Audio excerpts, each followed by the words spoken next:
What up, Broncos country? Welcome back to the channel. Here to recap the Denver Broncos at the Philadelphia Eagles, where the Broncos pull the upset, the big upset. Almost everybody, especially all the famous media people, didn't give us a chance to win this game. Everybody picked Philadelphia to win, except for Adam Rank, man. Shout out Adam Rank, my Lord, my Savior, my King, Adam Rank. I appreciate his Broncos beliefs. He always picks us in games that we probably shouldn't have any business winning, and he's normally right. But this game, what did I say? I did pick the Eagles in my preview to win this game because I had to stick with my preseason prediction, but I'm so glad that I was wrong on that.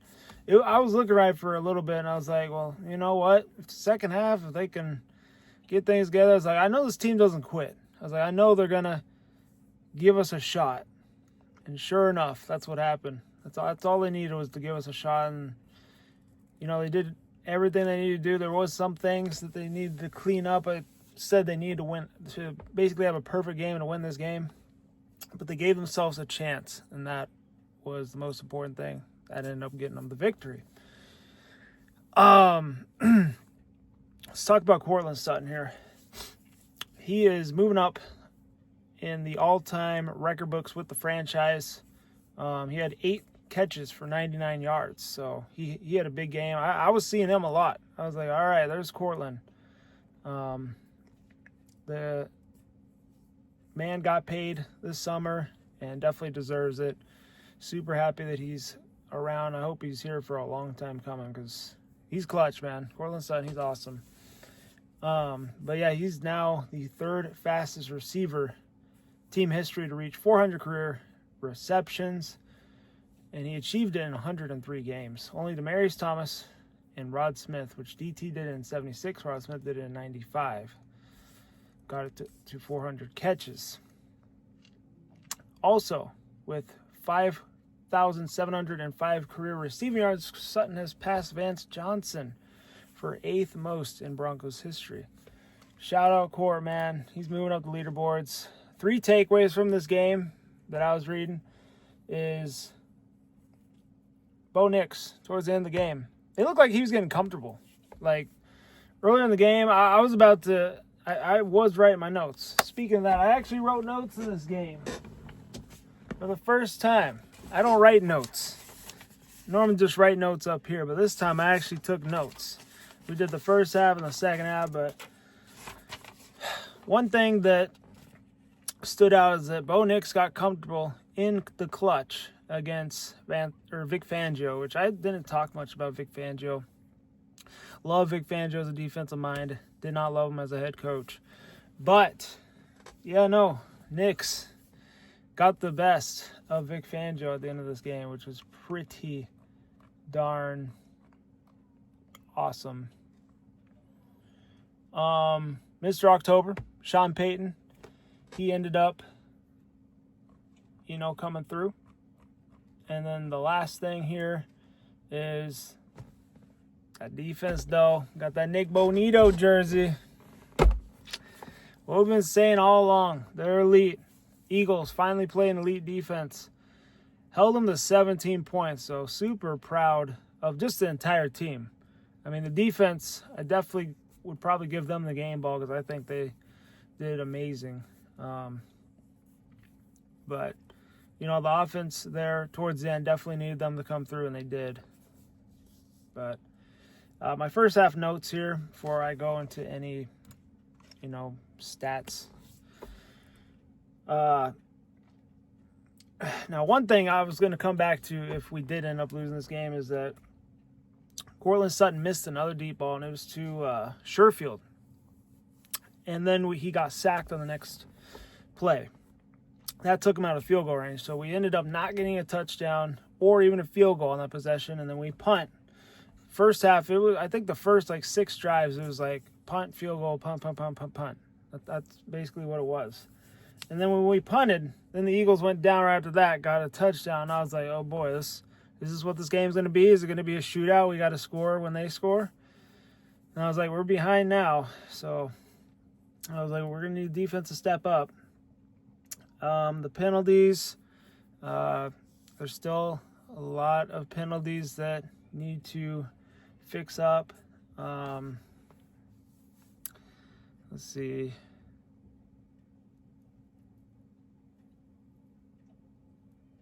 Oh, the Broncos defense was clutch. They gave the Broncos, the offense, a chance because they got the ball back with like a minute left because the defense made the Eagles go 3 and out, and they had like one timeout or something, and the Broncos were able to get it back, but fortunately, no points out of it. Second half notes here. Crawshaw, the punter, he was awesome today. He kept pinning the Eagles within the 15 like every single time. It's exactly what we wanted to see out of our punter. There was some pass interference calls that were a little iffy. There's one on Marvin Mims that I was like, maybe that could have been. I think that probably would have led us to scoring to end the half. That thankfully did not matter there at the end. I don't know, they called a pick play on Pat Bryant on one of the plays, which I thought that was bad call there. Now, when the Broncos ended up scoring their second touchdown, making it 16-17, Sean Payton had the balls to go for 2. Man, I was like, oh boy. I was like, this could go one or two ways. This is either going to look like you're a genius, it's going to win you the game, or it's going to make us look dumb and we're going to lose when we had all the momentum. And sure enough, they end up converting. I was like, damn. I mean, that was, whew. That made me nervous, but wow. Don't question Mr. Sean Payton's play calling, ladies and gentlemen. A lot of Eagles fans at the end of the game were crying how there was a pass interference, which maybe it could have been. I mean, I feel like the refs were about 50-50 today. There was some bad calls that they call against us. There's probably some bad calls they call against Philly. That one, I mean, Eagles fans are definitely going to say they were lost because of that. No, you lost because you blew a 17-3 lead in the fourth quarter at home to a team that hasn't beaten you guys in the Link in 39 years. Last time we beat you guys in the Link was 1986. That's why you lost. Another crazy stat that they showed at the end of the game, the Broncos were actually 1-112 when trailing by 14-plus points on the road, all-time franchise history. They are now 2-112, ladies and gentlemen. That's a record we'll probably never come back from. But you can now say we have done it twice. All right, let's look at the ESPN stats here, and then we'll wrap this up here. I do have some injury news, and then boom, we're out. Both quarterbacks, though, I felt like they pretty much played the same. Bo Nix, 24-39 for a touchdown, 242 passing yards, and Jalen Hurts, 280 for 23 of 38, 2 touchdowns. Yeah, the only difference is Bo Nix had one more completion, and Hurts had one more touchdown toss. And then Hurts had, 38 more yards passing? That's because he had a couple deep plays that Riley Moss gave up, which I'm noticing that Riley Moss, when he plays against good quarterbacks, they're finding ways to get it over the top of him. He's able to recover and get the tackles, so he doesn't get burned for touchdowns, but he is giving up some big plays. They're picking on him every now and then. So, but he's not like PS2. I mean, PS2 he's got that position down to, a science, I guess. I don't know. This PS2 just, you don't throw his way. He is such an amazing cornerback. Rushing yards, J.K. Dobbins again. They started running the ball towards the end of the game. And I felt like that really played a big role into getting Bo Nix comfortable and them eventually getting those 2 touchdowns. He only had 79 yards on 20 carries, but he did have a touchdown. And Saquon Barkley, guess what? He had 6 carries for only 30 yards. So they really played well against Saquon Barkley up front. That's why I said in the preview video, I said if they can shut down Saquon Barkley and make the Eagles have to use their weapons on the outside, I think we got a shot. I was like, I don't know if they could do it. I was like, we'll see if this defense is elite enough to do it, and sure enough, they did. But yeah, I knew that it was going to be a tight one if they were going to end up winning this game.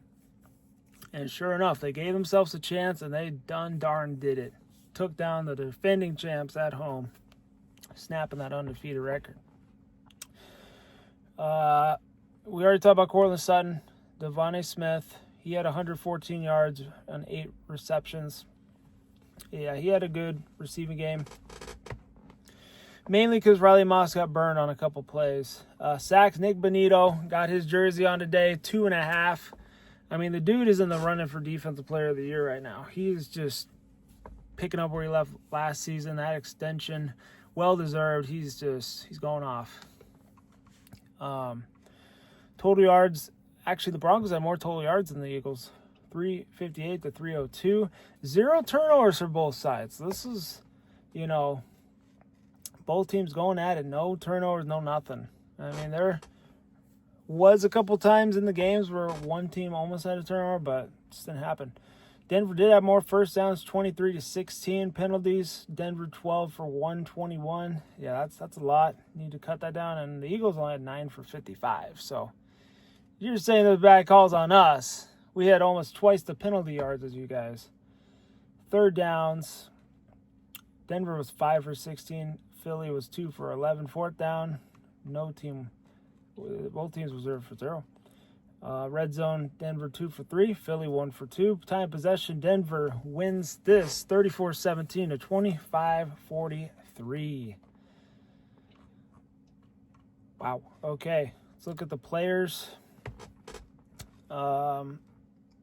Yeah, fortunately RJ Harvey wasn't really much of a rushing factor in this one. He's only 4 for 12. J.K. Dobbins, though, leading the way.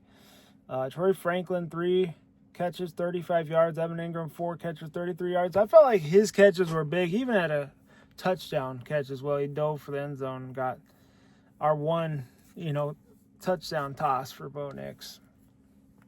Other one was a touchdown run by Dobbins.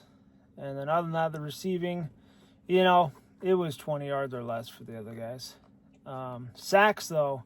We had 6 sacks on this Phillies team. 2.5 for Nick Bonito. We had 1 for Alex Singleton. 1 for Jaquan McMillan. Ayama Uzurike. I can never say his name. And then there's another one, half a sack for Zach Allen. Will Lutz was 2 for 2. Yeah, Crawshaw, he was punting pretty well. Same with Braden Mann on the Philadelphia Eagles. Crawshaw was 7 for 329 yards, and then Braden Mann 7 for 359. Let's look at their stats for running backs for them. It was Saquon at 30, and then A.J. Dillon was 2 for 12, and then Hurts 2 for 3. So we shut down their running game. Saquon Barkley, though, he had a decent receiving game. 3 catches, 58. A.J. Brown, 5 catches, 43. Dotson, 1 for 24. And Goddard, 3 for 19. So, there you go. They had 2 sacks as a team. Zach Bond, who helped the Broncos there at the end with that unnecessary roughness when our R.J. Harvey's already down, just headshots him. But, that's a guy I won in the offseason.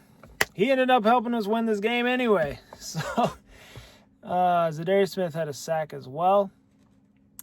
Other than that, it's about, I guess, Jake Kelly 1 for 1. All right, that's going to wrap it up for this one.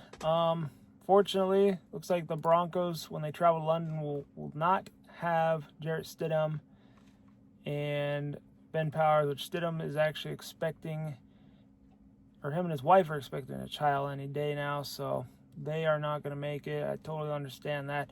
Ben Powers, looks like he had a back injury in this one. We'll see how that happens. I believe he gets a scan tomorrow, so hopefully it's not too serious. Definitely need to keep the O-line intact because they've actually been playing pretty well lately. You hate losing one of those guys, losing all that chemistry, but I'm confident that we got someone that could step in and, you know, do their job pretty well. But I hope it's not too serious. But yeah, McGlinchey, he did get kind of banged up in the game as well, so I have to keep an eye on that. But anyway, Broncos country, enjoy this win, man. Sleep well. This was a huge statement win, signature win in the Sean Payton era. I think this really flips the script. I mean, I was going into it like, man, if they could win this game, because I had them beating the Colts in my preseason prediction, I was wrong. And thankfully, I was wrong about this one. I ended up beating the Eagles. So you flip those. We're right where I said we'd be. I said we'd be 3-2 in our first 5 games. So we're right where we need to be, and super excited about that. And I feel really good about the rest of the season, man.